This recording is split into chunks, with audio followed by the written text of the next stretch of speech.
I'm here on the top of this cliff because I want to find me some Tupperware.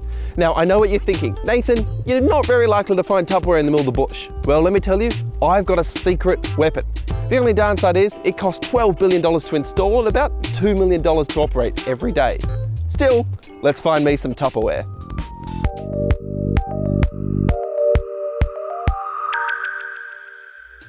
Okay, so the GPS marker says we're in the right spot within 3 meters of here. So let's try find something. So I've actually found it. I'm actually standing basically on top of it. Now, what you can't see from there is there's actually a chain by my feet here.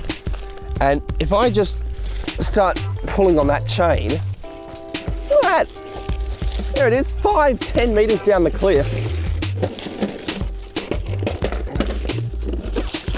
Now that is what I call a good find.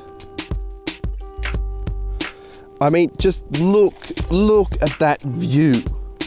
So how does GPS work anyway? Well, basically you've got a bunch of satellites that are all in geostationary orbit. That means that as they orbit around, they stay above the exact same point on Earth. There's about 20 of these, and each of them has a really accurate clock. And all they do is broadcast out what the current time is, which means you've got Earth, you've got a collection of satellites, and they're all kind of going ping. Now, what does that actually mean for us? How can we use that to find our location? Radio waves, being on the electromagnetic spectrum, always travel at the speed of light. It's thanks to handy high school physics that if we know the speed of something and the time it took to travel, we know the distance. Which brings us back to our array of satellites again. So each of these satellites, we know how far away we are from that satellite. So number 1 up here, let's draw a circle around that. That's how far away we are from this satellite. If we draw a circle from number 2 with how far we are from that one, and number 3 as well, the point where those overlap is where we are. You add more satellites, you get more and more accuracy. All of which brings us back to the Tupperware. Why find Tupperware in the middle of the bush? Well, orienteering had long been a sport for scouts and outdoorsy people, and this is just kind of a technological evolution of that. You give people a set of GPS coordinates, some cryptic clues, and the entirety of the Australian bush, people are sure to find a couple of pieces of Tupperware.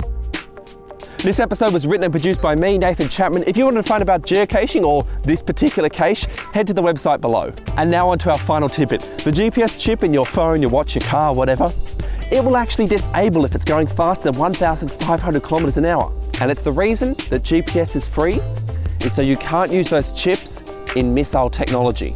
So what that means for you budding rocket scientists out there, maybe stick to some low velocity rockets.